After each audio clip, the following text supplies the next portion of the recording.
and has no money for down ballot candidates, which is bad for the party. David K. Johnston, Pulitzer Prize winning investigative journalist. That does it for our show. Happy birthday, Nermeen Sheikh. The viewpoints expressed in this program are the opinions of the people expressing them and are not necessarily those of Fresh Air Incorporated, its staff, or its board of directors. Hi, this is Al McFarlane, host of The Conversation with Al McFarlane. You're listening to 90.3 FM, KFAI.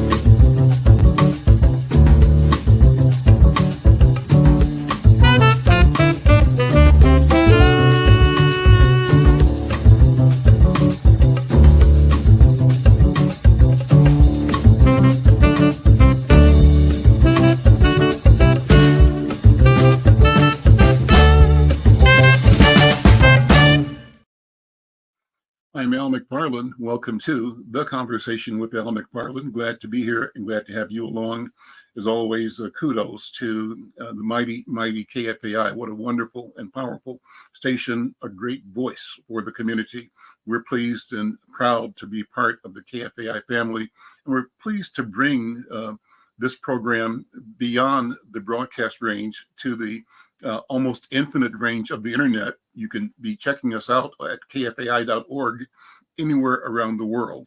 You also can connect with this program on the several digital platforms that we are streaming to, including Insight News at YouTube, Black Press USA at YouTube. We're on Facebook, we're on X, formerly Twitter, and we are on LinkedIn. Wherever you're checking us out, we thank you for being a part of the program, part of the experience. We invite you to invite some friends to show up and to listen, to enjoy, and to participate. You can do that by putting a comment in on the comment section if you're on one of the online platforms. And if you're listening on the radio, want to make a comment, just jump online. Drop us a note and we'll shout you out. We thank you for being here.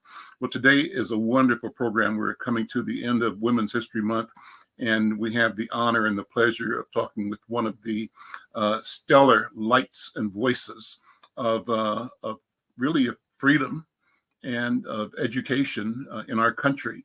I want to bring in my co-host today, my partner today, and that's Dr. Irma McLaurin, who is the Arts and Culture Editor for Insight News.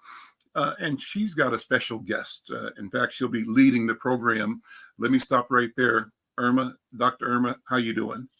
I am doing great. I'm back in Mobile, Alabama, and it is my pleasure to be on this show that's entitled She's Seen It All, celebrating over a century of one Black woman's journey. And I'd like to begin by introducing our guest, but opening it with a poem that I've written, at least part of it. It's a long poem, so I'm just going to read a sample. But it's titled, When Mrs. Edith Renfrow Smith Speaks, the Sound of Our Elders Ring Clear. She has a quote that she says often, mine not to carry. When Mrs. Edith Renfrow Smith speaks from the vantage point of 109 and a half years old, the sound of our elders ring clear and we must listen. And so I'm going to begin with a bio of her. Miss Edith Renfrow Smith was born July 14, 1914 in Grinnell, Iowa. She was the first African-American woman to graduate from Grinnell College in Grinnell, Iowa, which is also my alma mater. The granddaughter of slaves, Edith, at age 108, was designated, quote, a super ager, end quote, in a study by Northwestern University for her remarkable memory and longevity.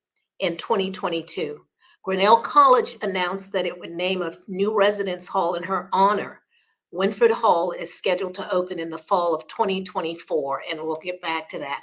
So it's my pleasure to welcome Mrs. Edith Renfrow Smith to the show, and her daughter is with her, Mrs. Alice Smith, to help us. Hello, Miss Edith. Good to see you again. And I have great to meet you and to know about you, because you are new to me. Great. And so I wanted to ask you questions, just a few questions. How are you feeling today? I am fine. Okay. So you grew up in Grinnell, Iowa, and most people don't think about the heartland as a place for Black people. What was it like growing up in Grinnell in the early 1900s? Ever watch people look at you like you're strange? Some strange creature appeared. That is what it's like to be the only one they see. So consequently, it must be a mistake. And were there other Black families with your families around? When my family was around, there was no one because we were segregated, not personally or because, it was just because that's where you landed and that's where you stayed. And you didn't go anyplace because there was no place to go. Okay. Unless you are a worker, what were you going to do? You stayed at home. You didn't get to meet any other Black people. And that's what your life was like, what was around your home. But And you your also had family- aunties, right? You had your aunts with you. Your mother's sisters were close, and your grandmother also lived in Grinnell. My mother's close relatives, and we were all together within 1 block of each other. One aunt had no children, and the other aunt had lots, but there was no one home. So there were just adults for us to see. No children at all, because they were all grown and gone. My brother and I were the only 2 small children. So let me ask you this.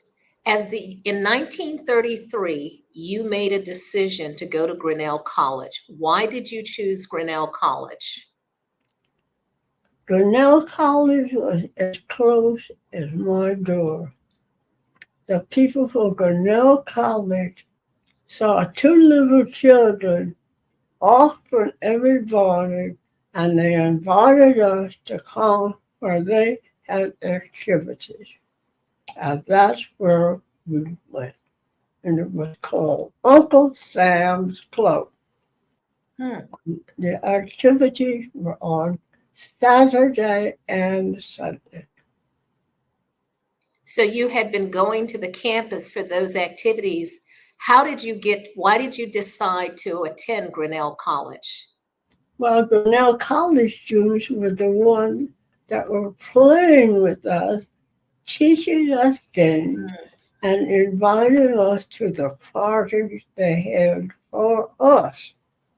And that was why we were so close to Grinnell College, because they were close to us.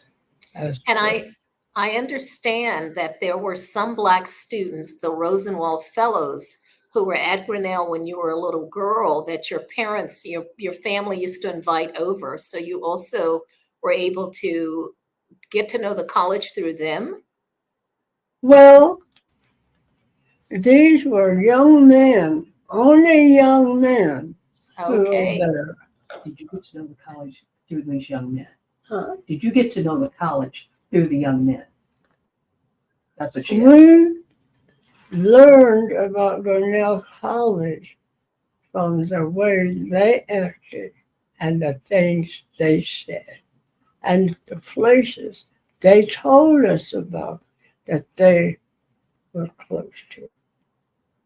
So that's why the only other Black people we saw were students. So they must be good. So that was part of us, just like an extra family of the family, because they visited us on Sunday. Okay, so your family had them over for dinner and things on Sundays. So you got to know about the college and their experience as well. Well, So evidently they were very nice people because they let all these young men come to our house and they sang and had a good time. And so did we.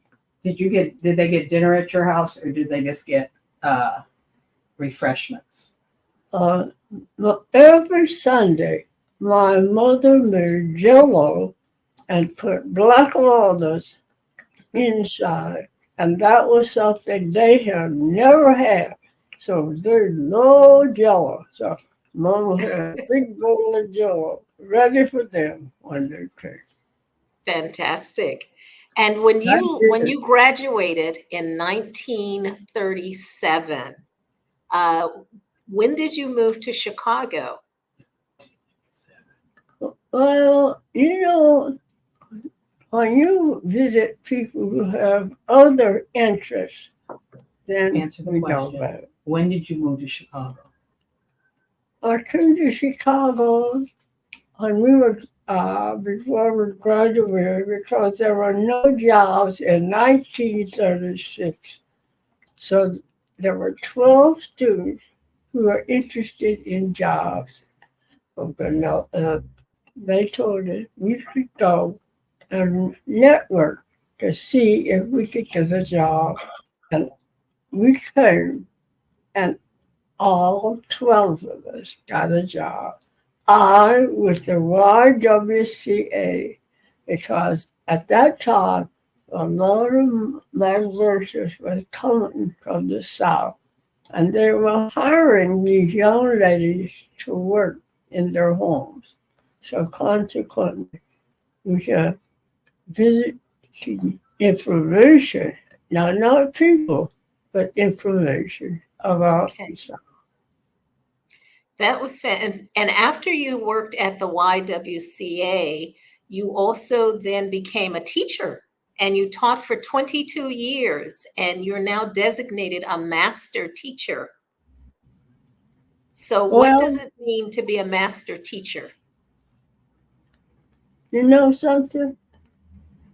Ever see a whole room of people who look like you? That was what it was like. A master teacher. What does a master teacher The do? master teacher had to introduce many of these young teachers to their children because they'd never seen a black child either. Because Ah, they didn't see, we were not educated back in those days. Back in those days, black women were not taught education. They okay. were taught to cook, and that was different. When you became a teacher and you became a master teacher, as a master teacher, what did you do? As a master teacher, as I told you, we introduced children to education and things that you do when you come to learn. And since they had not done that all the way up, this was what they needed, and that's why they needed a master teacher who had been there and done that. Who had been there and done that. So what do you think is the most important thing that a teacher can do for her students? One of the things, your cultural background is so different, and they need all the cultural information they could get. And they needed someone who understood, not to criticize, but to help. And So that's you were, they yes. put the master teacher in these schools. And so what is the most important thing you think you gave your students as a teacher? I learned What was the most important thing that that you, what was the most important thing you taught, you think you taught the students that you taught? that we respect everyone, from the lowest to the top. Okay. Everyone was a human being, not an animal. And this is what is hard to understand when all you see has been another color from you. So teaching people that everybody, regardless of what they look like, is a human being. Yeah. Just remember, everyone is important. Mm. So many people have been made to feel that they were not important. You're here, but you're not important. So teachers keep that to say that their students are the most important, to teach them to feel that they have that. And so I'm going to give you one last question. We are celebrating Women's History Month, and I thank you for joining us. Who would you say was the most important woman or most influential woman in your life's journey? Amen. No, you're not answering the question.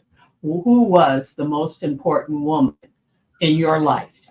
Dr. Connor at Grinnell College. She took out in her first group to camp and taught us about the sky. Okay. And She I likes also astrology.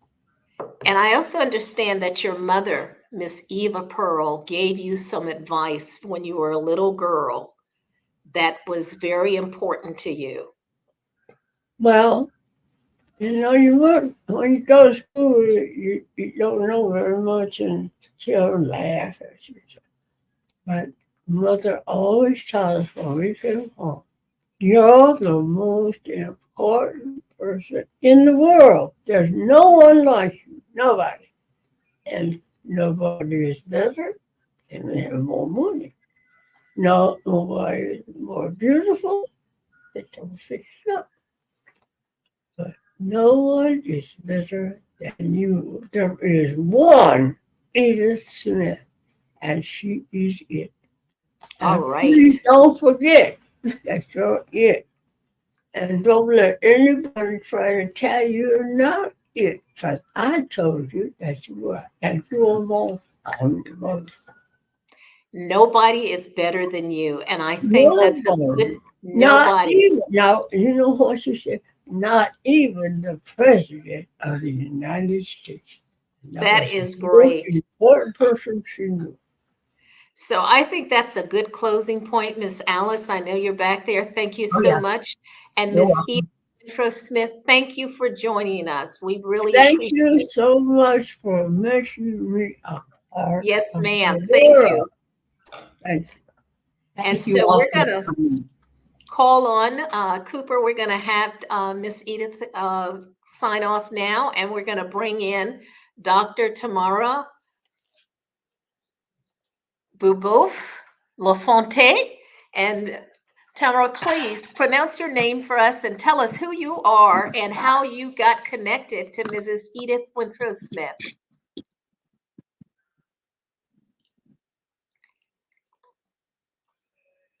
And I think you're on mute. Can you hear us? Yes.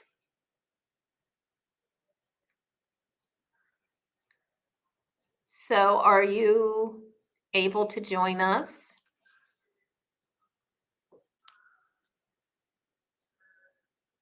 Okay.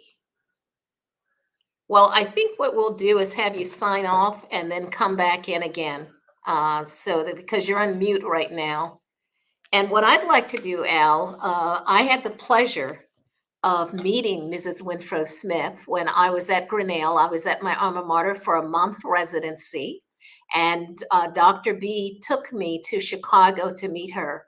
And having spent about 4 hours with her, I was tired and she was ready to keep going. And her daughter, who is 78, she is 109 and a half years old, and she will be 110 in July. Her daughter was with us, and we had the most delightful afternoon. And as I said, it inspired a poem. And so I'd like to read a bit of this while we're waiting for Dr. B's technical stuff.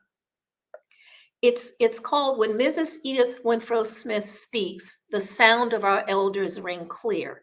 And it begins with the quote, which is mine not to carry. So when you ask her about what she encountered, did she encounter racism, how was she treated? Because this was segregation. Then she would say, mine not to carry. Those are their issues. It's not mine to carry. And so I thought that that would be, a great way to begin. So when Mrs. Edith Renfrow Smith speaks from the vantage point of 109 years old, the sound of our elders ring clear and we must listen. Mrs. Edith Renfrow Smith is a living memory. She is our connection to a Grinnell of old, where Black families made ways out of no way, where Black people built communities of love and future aspirations. It was a place where Black women showed business sense and owned businesses on Broad Street. And let me just say, one of her aunts actually owned a business. She made toupees and hair pieces and actually had her own business. Where Mrs. Edith Renfrow Smith, growing up as a young girl, learned not to give attention to inequality and racism. She says with a twinkle, mine not to carry. We must listen. In the heartland of Iowa and the town of Grinnell, while she and other family members may have served prominent white people, including then Grinnell College President Nolan, they were not servants in their own minds, in their own hearts, in their own futures. So I'm going to stop there because I think we've got Dr. Tamara back with us. And thank you so much. I'm happy to be here. Yes, we got you. So please give us the pronunciation of your full name and a bit about your background, what you do, and how you met Mrs. Edith. Okay, well, good morning, everybody. My name is Dr. Tamara Bulberf, and I am the Louise R. Noun Chair in Gender, Women's, and Sexuality Studies at Dr. Irma's alma mater, Grinnell College. I met Mrs. Edith Renfrow Smith in summer of 2021, so that's about 3 years ago. But I came to Grinnell College in fall of 2019. And I mention that because that was just 3 months after Mrs. Renfrow Smith had been awarded an honorary doctorate from her alma mater. And so when I came to campus, I was very curious about who this person was. And most of the responses I heard mentioned her name, mentioned that she was the first Black woman graduate of the college, and mentioned her age. But there wasn't much more to that. And I felt that that was a very thin summary of a life and a person. And I should also say that part of my scholarship has to do with the history of Black women in higher education. And I was completing a book on the first African-American professionally trained student affairs administrator, Dean Lucy Diggs Slow. And she was another first who often did not have a lot of attention given to what she had done. And so putting that together with what I was hearing about Mrs. Edith Renfrow Smith, I decided that I wanted to investigate much more about her. I wanted to know about her college experiences. And that led to the last 3 years of work that I've been doing with students and members of the Grinnell community. And you have had a number of students work with you. What has been their experience on this? Oh my God, transformative. I was just with one of them, Faven Getachew, who is a student from Ethiopia, who was my first of 5 research students that I've had the pleasure of working with. Am I still coming through? Mm-hmm. So Faven Getachew was a student of mine in the year 2020, 2021, when we were online due to the pandemic. And after we had a course together, she approached me and asked me if there would be any research that she could do. Given that she was from Ethiopia and we had the pandemic, she knew that it wasn't likely that she could go home for the summer and return in time for the fall. And so she was trying to figure out what she could do while staying here for the summer. And at that point, all I had was a little bit of information about Mrs. Edith Renfrow Smith. I was slated to have a sabbatical in fall of 2021. And I told Faven that maybe we could do some preliminary research to help prepare for my leave. And when I mentioned Mrs. Renfrow Smith's name, Faven said, I know her. I know the name. And I said, how? And I think this is really important. Faven said that when she applied to Grinnell College, she didn't have the opportunity to visit the campus. When she got the letter, the notice that she had been admitted, the first thing she did was to search the internet to see who, as a Black woman, had gone to that college. And so she found the name Edith Renfrow Smith, and she felt that because another Black woman had succeeded at Grinnell, perhaps it could be a place for her. And so when you ask me what is the experience of students working on this, it gives them a history that otherwise they did not. It gives me of how I'm a Black woman in her 50s, but I'm still a institution. And to know and to have sort of learned from Mrs. Renfrow Smith, it's very clear to me that my place here was made possible by her presence here 90 years ago. And so it's been transformative for students to know that they are walking in a legacy, and Yes. that part of what they're doing here is building on a legacy rather than starting a legacy. So it's been huge for the students who've worked with me, and I think very important for students who have learned about Mrs. Renfrow Smith and her experiences at Grinnell College. Well, you were kind enough and gracious enough to bring her with me, to take me with you to visit her, and we had a lovely weekend in Chicago, a chance for us to get to know each other. Which, by the way, we had met previously at a conference just before you took the position in 2019, and then come full circle for us to connect again at my alma mater. And so after leaving that conversation for about 4 hours, I was inspired to write a poem. And I just want to read a little bit of that before we move on. It says, meeting her in 2024 has lifted me up, made me realize that I can partake as a Black alumna, class of 1973, in the Grinnell College legacy. It is mine to claim now that I know,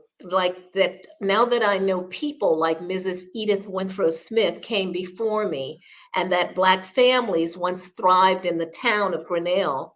Her legacy of belonging in Iowa is now mine to claim.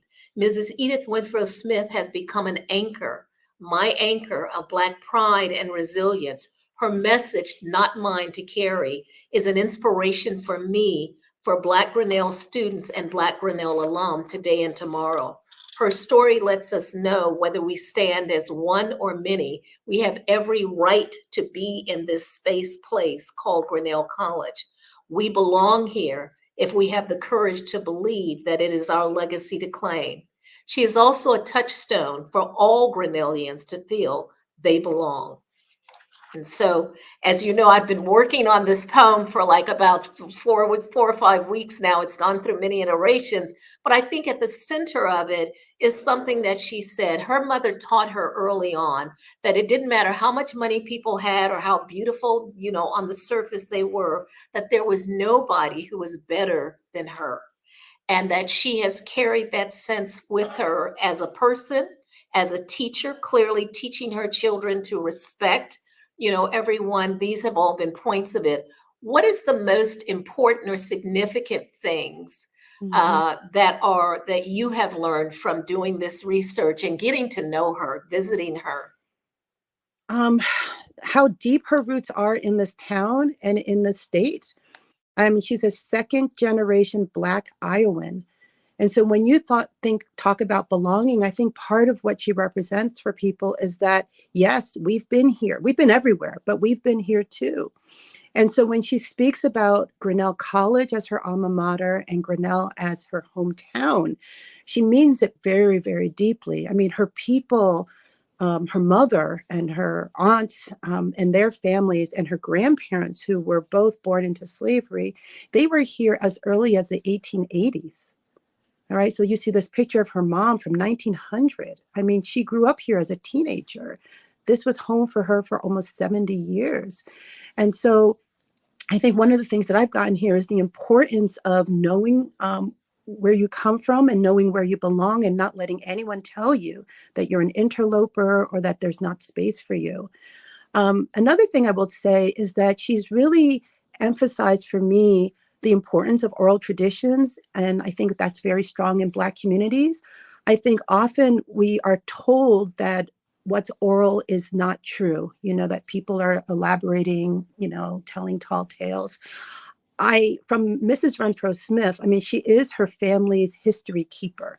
This is a role that she inherited from her mother, who inherited that from her mother. So it's three generations deep. This oral tradition is detailed, it is accurate, it is consistent. And I think what I also learned from Mrs. Renfrow Smith is the importance of how we hand down, how we share evidence that we've been here. So for her, from the ages of like 5, 6, she was the one in her family, despite having 4 older siblings, who encouraged her mother to tell those stories over and over. So by the time she applied to Grinnell College in 1933, she knew where her people came from, starting in the 1840s. And as she has shared in different interviews, she says, I come from a family of fighters, and that includes the women and the men. All right. The people who knew their value, people who passed down that sense of inherent value that no one can take away, people who refused to accept less than what they felt they deserved. And so when I think of Mrs. Renfrow Smith, I think about what students already bring to campus that they should be encouraged to value. Yes, it's important that they're at an institution where there are opportunities, but what got them there? And often they have deep reserves of what sociologists would call aspirational capital. So even in your family went to college, who was whispering in your ear, you can make this? Who, as my student, Faven Getachew, my first student who worked with me on this research, her mother, she's first generation college, soon to be graduate at the end of this semester. Her mother does not speak English. Her mother did not go far in her own schooling. Her mother has been essential to her success. Her mother would sit up with her when she was doing her homework in high school. Her mother would tell her, you are as good as anybody else. And so I think from spending time with Mrs. Renfrow Smith, it makes me think about all those mothers and other people who encourage our dreaming to happen. And to me, that is essential. Knowing that there are people who see the biggest version of you and who contribute whatever they can to helping you feel comfortable in that sense of self. So that's how I would answer your question. And I think what's important is not so much, I know that her daughter suggested that we not ask her about the famous people she knew, but there is one, which is, and you can tell us the story, is that another alumni of Grinnell, which has a great number like me and other people like Robert Noyce, who invented the Intel circuit chip, Chekhov, who played in Star Trek, and then Irma McLaurin, but Mrs. Edith Renfrow Smith, is that we also have Herbie Hancock, who is a Grinnell alum. So tell us about how she and Herbie Hancock Right. connect. Well, 1960, he's an alum, right? Yes, he is. His parents and Mrs. Renfrow Smith and her husband were very, very close friends. All right. And Mrs. Renfrow Smith has 2 daughters. Her elder daughter, unfortunately, is deceased, but she was a playmate of Herbie. Renfrow Smith literally has known him all his life, and I think he's 82 or 83. She remembers him as a toddler. She remembers him looking out through his apartment window at their apartment window where her older daughter would stand. And so, yes, and so this is something, Mrs. Renfrow Smith is fiercely proud of being a Grinnellian twice over, both as a little town, as well as a graduate of the college. The moment that she went to Chicago, she would tell Black people about Grinnell College. And there are quite a few people who are thankful to her for having put. And I think it comes down to some of the things, Dr. Irma, that you mentioned in your fabulous poem. She said, this can be your anchor. She said, you belong there. It's a school that you should have access to. And so Herbie Hancock is one of those other people who remember seeing her and always as having a regal bearing. And I don't know if you when you look at pictures of her, you had a picture of her when she graduated with her teacher's license in 1954. You see how she stands, and she says, nobody in her family, including those grandparents who were enslaved, She says, we don't come from like a bent over generation, or we are not bent over people. We are people who stand straight.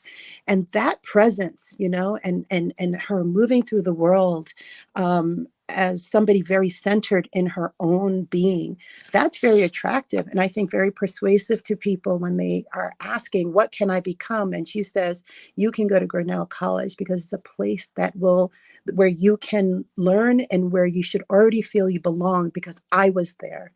And if I can mention one other thing, we have a fabulous dean of the college, Dr. Baranda Montgomery, who's a biochemist, and who has this fabulous book called Lessons from Plants. And she's thinking about and researching what she calls pioneer plants. These are those flowers in the concrete, those plants that grow in places where they have no supports. And one thing that she has shown through her research is that those pioneer plants are always thinking about succession. They're thinking about what comes after them. They want more of them to be there. And those pioneer plants actually change the chemistry of the ground in which they have found a way to make a way. And so, you know, I also think that we think about African Americans who have followed in Mrs. Renfrow's path, they are engaging a space that has been changed because she walked this space. And when I say walk this space, I mean it literally, because her house is a mile away. She lived at home to save money. She worked 2 jobs, and she would walk, you know, that distance, those 6 blocks from home to campus and back every day. And there's something really important about knowing that people who follow in a groundbreaker's path are able to exist in that space because it is no longer as resistant as it once was. And so that's something that I also hope gets conveyed. You know, when we can say people went there because she was here, it is literally because this space had to change a bit to have this woman be here, and that her success is something that belongs to all of us who come after her. It's what we built.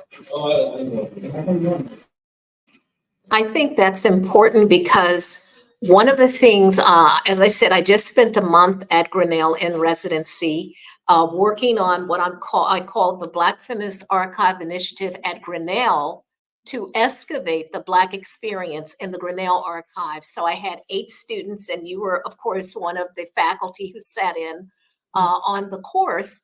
And what we were doing was trying to find all the materials because they're scattered. And I have been giving material to Grinnell Archive since 1971, when they had my first book of poetry that was published called Black Chicago.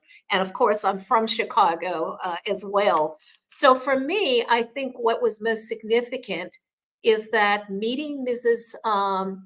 Renfrow Smith made me feel like I had a right to be at Grinnell, that I could claim it as my own. Because when I was a student there from 69 to 73, and I took a year off to go to India, but 69 to 71 and then 72 to 73, we used to joke and say there are no Indigenous Black people in Grinnell. Now we know that is not true. There were actually Black families, more than one, as you have noted. She used to say 3 sisters in 3 blocks. Her mother and her 2 sisters live within 3 blocks of each other, and then her grandmother. And so there was this constellation of Black people. And I think you've told me there's still Black farmers. Her great uncle was the first Black landowner in Poweshiek County, which is the county in which Grinnell. So in that whole area, there was a Black man who had been formerly enslaved, who worked in the gold mines of California, stopped in Kansas, and in Kansas was suggested by someone that he go to Iowa, and he did. And he used that money to free his own family. And so there's a history there that's just now being uncovered. And I think that my experience as a Black student in the late 60s, early 70s might have even been different had I known that there were Black folks, you know, in that space.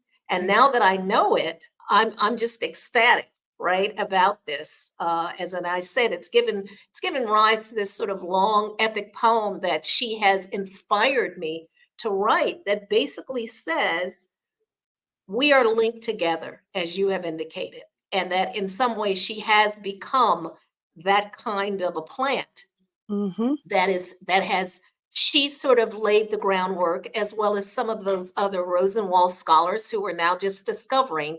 And as we pull this Black history together into one sort of collection, we're now seeing that there's a power and a synergy there that when it's scattered, we don't get to understand. But when we bring it all together under one roof, like I'm doing in my Black Feminist Archive, that we will do at the Black Experience at Grinnell, then we begin to understand how powerful and how connected our histories are. Yeah. Yeah. And so I know that you're working on an article, Al. We're editing it, and you should get it shortly, so it should be in next week's paper. Tell us a bit about what you want to highlight in that.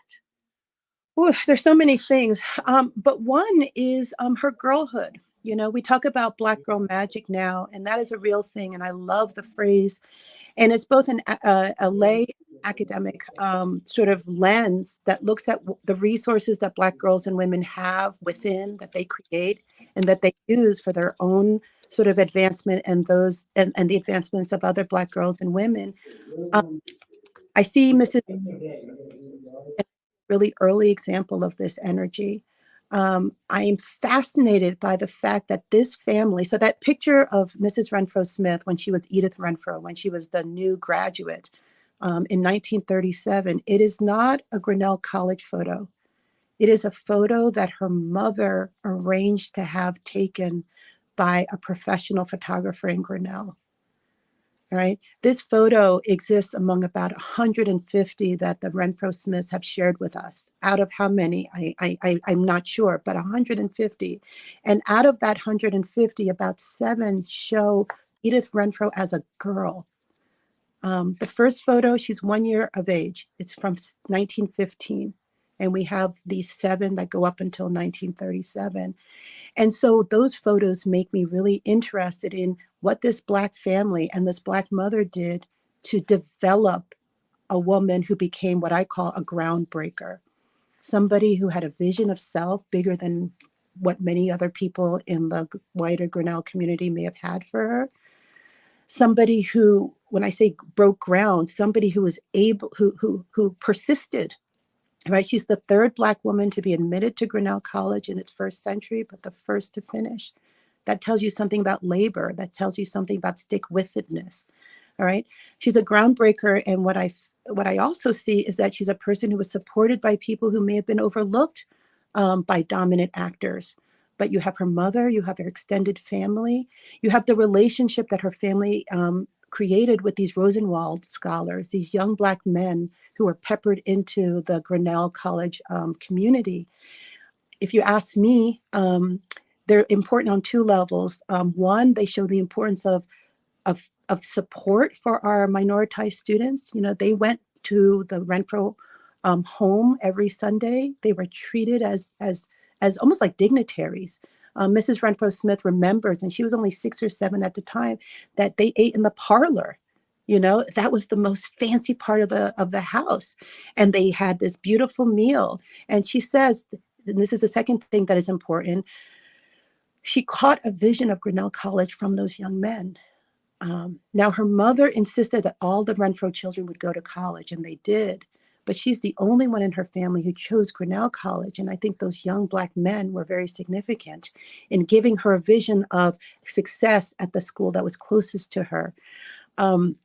So I'm really interested in her first 20 years, in what got her to the point where she could, as she said in an early interview, recruit myself, not be recruited by the college, but recruit herself. And I think her ability to persist the family that she was always connected to. So as somebody who couldn't afford to stay at Grinnell, to live on campus, what she heard every day of her life, and I asked her this just a couple of weeks ago. Every morning she heard, no one is better than you. You are you. And there's something deeply special about you. And so those are the kinds of affirmations and overlooked resources that I think existed not only for Mrs. Renfrow Smith, but for other minoritized students that I want to bring to light.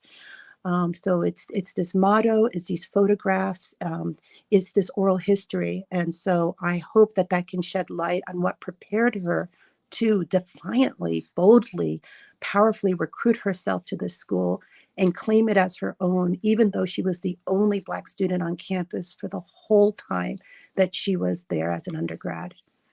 You know, this is such a powerful story, and I want to thank you for joining us and for us being able to have Mrs. Edith Renfrow Smith on. Cooper, if we can just show that image of Renfrow Hall, she will be remembered because the college has done something extraordinary. It has named a dormitory, which is the newest dormitory on the entire campus. And it is literally located across the street from the campus in the town. And so Winfred Hall is scheduled to open in September. And maybe, Al, we can broadcast from there. I plan to be there along with Dr. B. But I want to thank you so much. And what I'm going to do is, this is such a great constellation of bringing women together. The last segment, Dr. Tamara, if you want to stay with us, and if not, we understand. We're going to bring on Coach Leah to tell us about what's happening in sports, where women have been making a wave. I mean, what I have been astounded at in terms of sports is the number of Black women who have taken over gymnastics. You know, at one point we just had one with Simone Biles, and now Bile, and now we have, and of course, the Williams sisters, but now there's so much that's going on. And so, Coach Leah, I wonder if you can join us. And what you should also know is that Miss Renfrow Smith was actually very athletic. She counts among many of her achievements at Grinnell that she won letters in many athletic things, swimming, tennis, and this is at a time when they didn't even have women's athletics. They had girls intramural is what they called it, I think. And so good to meet you. We've not met before, although I've watched your show. And so bring us up to date on what's happening in the sports world, okay? Hi there, everybody, and happy Tuesday. And so right now we are in the thrust of March Madness. This upcoming weekend will be what's called the Sweet 16. And so for the men's and women's NCAA tournament, you're going to see now the top 16 teams that are still standing. And so if you've missed the tournament, the first few rounds, and are just now getting up to speed because you thought that you weren't going to see some of the best basketball, you've really missed out. And I will tell you, after the first set of games, I was hearing that with NCAA.com, there were over 200,000 people that sent in their predictions with the with their brackets. And after that first day, only 10 brackets were still even viable. And so with that being said, I want to tell everybody that if you want a second chance at enjoying this March Madness, I spoke last week about sending your predictions into Coach Leah at InsideNews.com.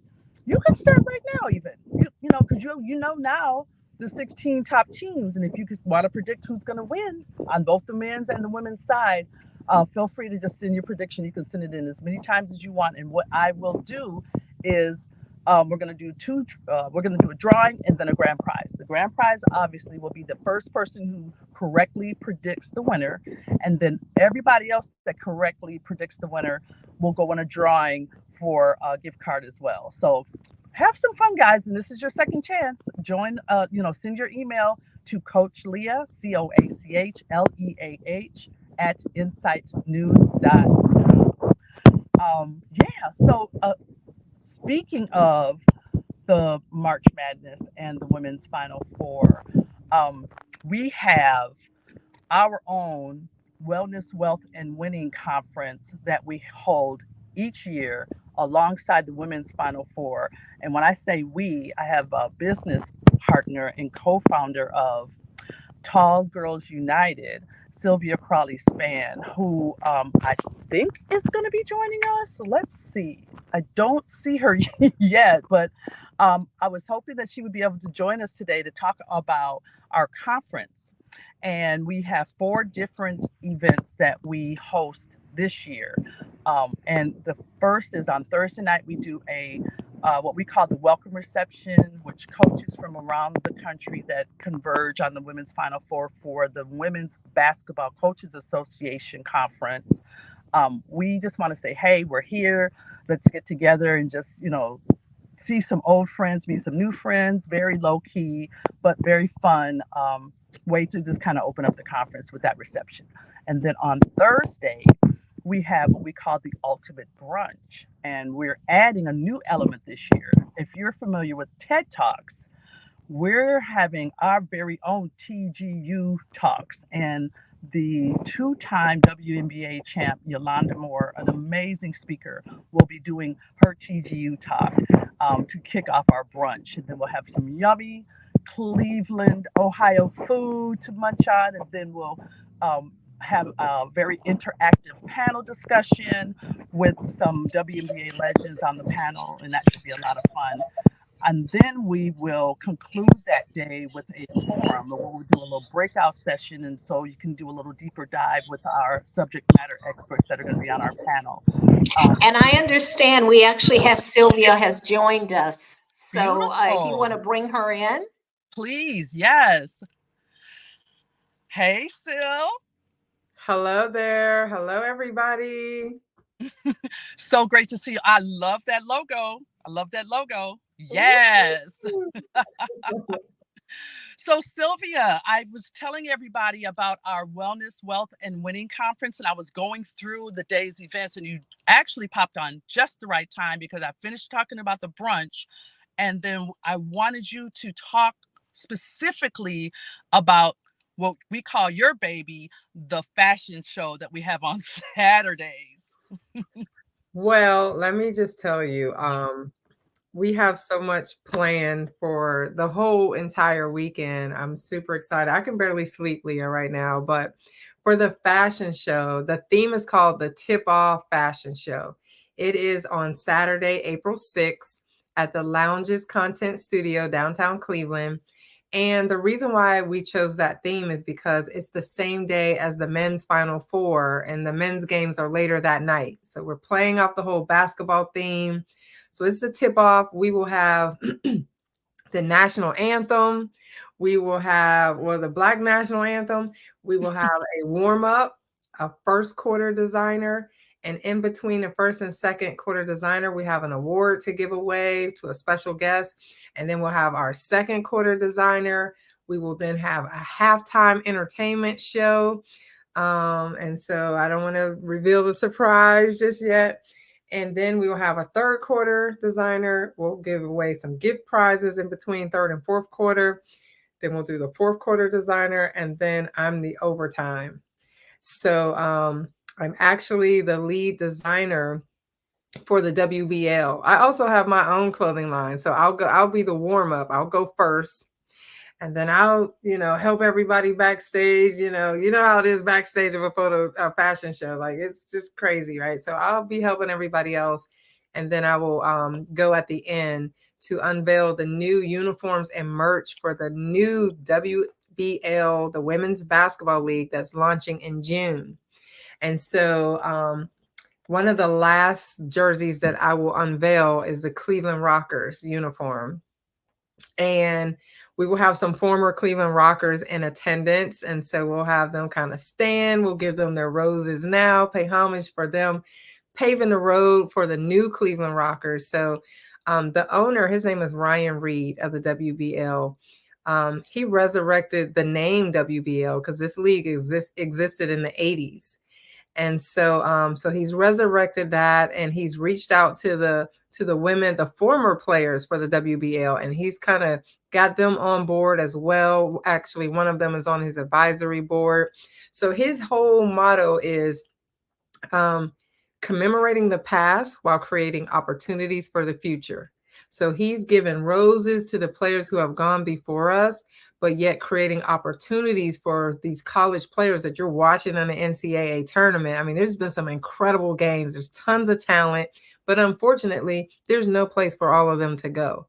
You know, the league has one expansion team this year with the Golden Warriors. I think they're going to have a women's franchise this year. But other than that, there really aren't any, you know, too many expansion teams. So usually the players who get drafted, more than half of them get cut.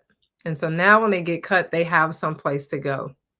He's also going to reserve some spots for HBCU students and so student athletes. So now going pro is a dream that can come true for them as well.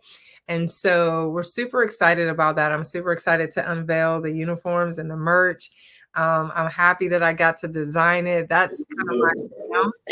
I love to design all day, every day. So, and of course, I'm not just going to bring out some uniforms. That's too much like normal. So because his theme is commemorating the past while creating opportunities for the future, I'm going to mix the new and the old.